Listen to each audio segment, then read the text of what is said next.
අනාගතය ගැන කියලා ලෝකෙම කම්පා කරපු කාන්තාවක් ගැන ඔයා අහලා තියෙනවද? ඇය අන්ධයි. නමුත් ඇයට ලෝකය සහ අනාගතය ගැන දකින්න පුළුවන් කියලා ලක්ෂ ගණනින් මිනිසුන් විශ්වාස කරනවා. විශාල යුද්ධ, ලෝකේ නවතා දැමූ වසංගත සහ ඉතිහාසය වෙනස් කළ සිදුවීම් ගැන ඇය කලින්ම අනාවැකි කියලා තිබුණා. ඒ නිසා අදටත් මිනිසුන් අතර කතා වෙන නමක් තමයි බාබා වංග කියලා කියන්නේ. නමුත් අද අපි කතා කරන්න යන්නේ අතීතය ගැන නෙවෙයි. අපි අද කතා කරන්න යන්නේ 2026 ගැන ඇය කියලා තියෙන භයානක අනාවැකි ගැනයි. මේවා අනාගතයට දෙන අනතුරු ඇඟවීම්ද? අවසානය වෙනකම් මේ වීඩියෝ නරඹන්න. මොකද අවසාන අනාවැකිය ඔබගේ අදහස සම්පූර්ණයෙන්ම වෙනස් කරන්න පුළුවන්.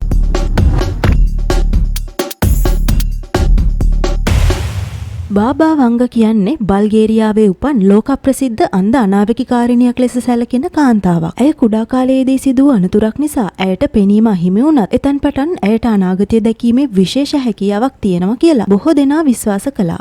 ඇය ලෝකයේ විශාල සිදුවීම් කිහිපයක්ම අනාවැකි ලෙස පවසා තිබූ නිසාම ඇයව බල්කන් නොස්ට්‍රඩාම් කියලාත් හඳුන්වනවා. ඒ වගේම ඇය මරණයට පත්වීමට පෙර වසර 5079 දක්වා අනාවැකි පළ කරලා තිබෙනවා කියලා වාර්තා පළ වෙලා තියෙනවා. අපි දැන් ඇයගේ සත්‍ය වුණ ප්‍රසිද්ධ අනාවැකි කිහිපයක් බලමු. 2001 දී බාබා වංග කියලා තිබුණා ලොවට විශාල ආකාරයෙන් බලපාන විශාල ප්‍රහාරයක් සිදු වෙනවා කියලා. ඇය මෙය 9/11 attacks කියලා හඳුන්වලා තියෙනවා. එලෙස 2001 සැප්තැම්බර් 11 වෙනිදා නිව්යෝක් නගරයේ ට්වින් ටවර්ස් විනාශ වුණා. එහිදී බොහෝ මිනිසුන් ජීවිතක්ෂයට පත් වුණා.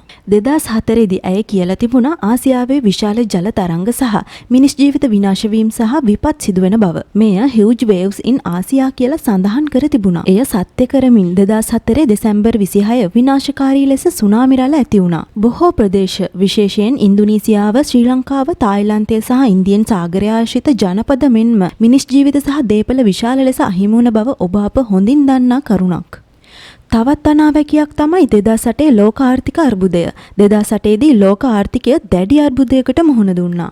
මෙය ඇය විසින් ඉකොනොමි කොලැප්සින් ලෙස හඳුන්වා තිබුණා. එහෙනම් අපි දැන් 2026 ගැන බාබා වංග විසින් ප්‍රකාශ කරලා තියෙන අනාවැකි ගැන අවධානය යොමු කරමු. බාබා වංග විසින් 2026 ගැන කියා තිබෙන අනාවැකි වලින් වඩාත් කතාබහට ලක් වෙන්නේ යුරෝපය තුල විශාල විනාශයක් හෝ අර්බුදයක් ඇතිවීම කියන අනාවැකියයි. මෙය එකම සිද්ධියක් විදිහට නැතුව විවිධ ආකාර වලින්, ඒ කියන්නේ දිගු කාලයක් පුරා පැතිරෙන යුද්ධ, දේශපාලන අස්ථාවරත්වය සහ සමාජ කඩාවැටීම් ලෙස අර්ථකථනය කර තිබෙනවා. මෙවැනි තත්වයකින් නගර විනාශ වීම, මිනිසුන් රටවල් හැර පලා යාම, සම්පූර්ණ ප්‍රදේශ අස්ථාවර වීම සිදුවිය හැකියි. මෙය ශාරීරික විනාශයකට වඩා යුරෝපය ලෝක බලයෙන් දුර්වල වීමේ සංකේතයක් විය හැකියි.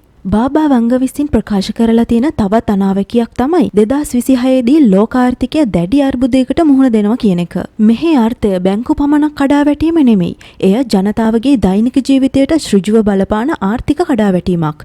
එයට රැකියා හිමිවීම, ජීවන වියදම් දැඩි ලෙස ඉහළ යාම, මුදල් වටිනාකම අඩුවීම, මධ්‍යම පන්තිය දුර්වල වීම යනාදිය පෙන්වන්න පුළුවන්. මෙම අනාවැකියෙන් දැක්වෙන්නේ මිනිසා මුදල් හා පද්ධති මත අධික ලෙස විශ්වාස කිරීමේ ප්‍රතිවිපාකයයි. බාබා වංග 2026 ලෝකයටම බලපාන නව හා භයානක රෝගයක් පැතිරෙනවා කියලත් අනාවැකි පළ කරලා තිබෙනවා. මෙහිදී අවධානය යොමු වෙන්නේ රෝගයේ නාමයට වඩා වේගයෙන් පැතිරීම, සෞඛ්‍ය පද්ධති අස්ථාවර වීම, ජනතාව අතර බිය හා අවිනිශ්චිතතාවයයි.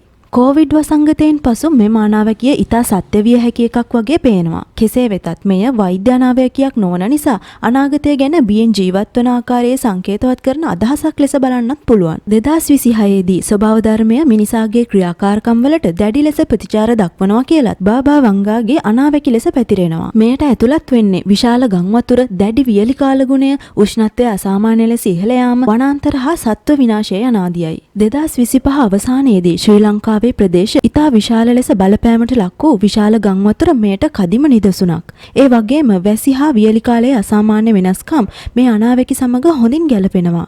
කෙසේ වෙතත් මේ අනාවැකියේ ගැඹුරු අදහස වෙන්නේ මිනිසා ස්වභාව ධර්මය පාලනය කරන්න ගියොත් අවසානයේ ස්වභාව ධර්මය මිනිසාව පාලනය කරනවා කියන පණිවිඩයයි. බාබා වංගාගේ අනාවැකි ලෙස පැතිරෙන තවත් දෙයක් තමයි 2026 දී මිනිසා තමන්ගේ ස්වභාවික සීමාවන් ඉක්මවා ශරීරය සහ මනස තාක්ෂණයෙන් වෙනස් කිරීම. මෙයට ඥාන වෙනස් කිරීම, මොළයේ හැකියාව වැඩි කිරීම, ජීවිතය දිගු කර ගැනීමට උත්සාහ කිරීම යනාදිය පෙන්වන්න පුළුවන්. මෙය විශේෂයෙන් ධනවත් පිරිස අතර පමණක් සිදුවෙන දෙයක් විය හැකි බවත් කියවෙනවා. ඇයගේ තවත් අනාවැකියක් තමයි 2026 දී කෘත්‍රිම බුද්ධිය. නැත්නම් AI මිනිසාට උදව් කරන මෙවලමක් ලෙස ඉදිරියට ගිහින් මිනිසාගේ ජීවිතයම පාලනය කරන බලයක් බවට පත්විය හැකි බව. මෙහිදී රැකියා AI වලට මාරු වීම, AI මගින් තීරණ ගැනීම, මිනිසා AI මත අධික ලෙස රඳා පැවතීම යන ආදිය දැක්වීමට පුළුවන්. මෙය තාක්ෂණික ගැටලුවක්ම පමණක් නෙවෙයි.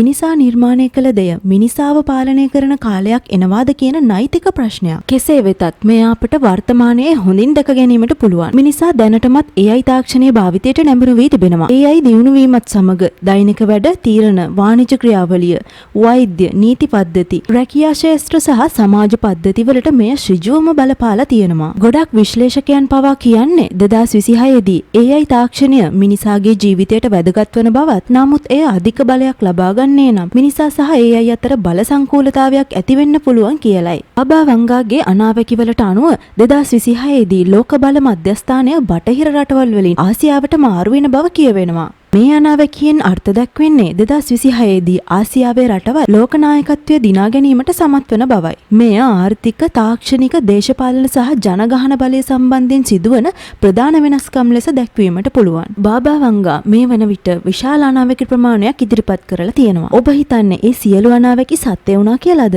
නැහැ. නිවැරදි අනාවැකි මෙන්ම ඇයගේ අසත්‍ය වුණ අනාවැකිත් තියෙනවා. අපි බලමු ඒ මොනවද කියලා. ඒ අතර 2016 දී යුරෝපය සම්පූර්ණයෙන්ම නොපවතිනවා කියලා ඇය අනාවැකියක් ප්‍රකාශ කරලා තිබුණා. මේ අනාවැකියට අනුව 2016 වසරේදී යුරෝපය විනාශ වෙලා සම්පූර්ණයෙන්ම නැති වෙයි කියලා ලොව පුරා පැතිරුණා. නමුත් අද වන විට යුරෝපය තවමත් පවතිනවා. රටවල්, ආර්ථිකය, ජන ජීවිතය යන සියල්ලම තවමත් හොඳින් ක්‍රියාත්මකයි. ඒ නිසා මේ අනාවැකිය ඍජුවම වැරදි එකක් බවට පත් වුණා.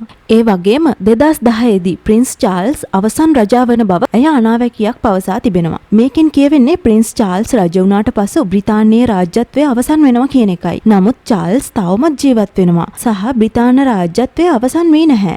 ඒ නිසා මේ අනාවැකියත් සත්‍ය නොවූ එකක් බව පැහැදිලිවම පෙනෙනවා.